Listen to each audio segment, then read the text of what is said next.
So which is Zazen, and today I'm going to be showing you something that you don't know about hair dye kits. You shouldn't leave it completely made in the box for very long. But what you can do is you can mix up a smaller mixture and then just keep the products as they are. And I'm doing this because I need to redo my bangs because I've got roots showing. So you can make yourself a root touch-up kit without having to pay the $5.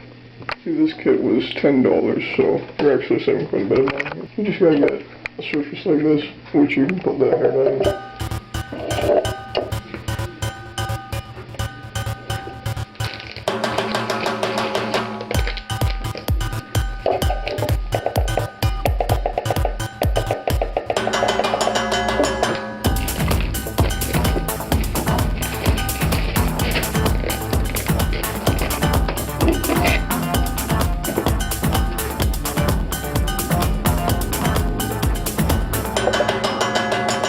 It may look like I know what I'm doing, but really I haven't measured any of this. Measure with my eyes.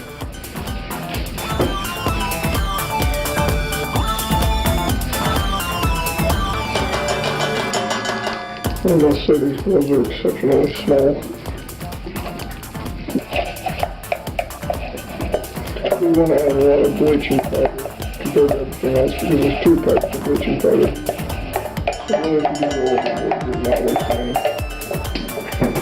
And if you go under, then you're definitely wasting a lot because it just won't dye your hair.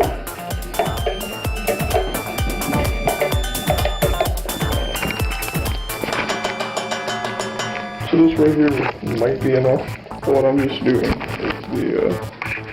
the roots, so it'll probably be enough. That's it basically. So you can just make a kit at home, and as long as nothing goes into the bottles and nothing gets actually mixed up in the containers, then you can just keep doing this forever.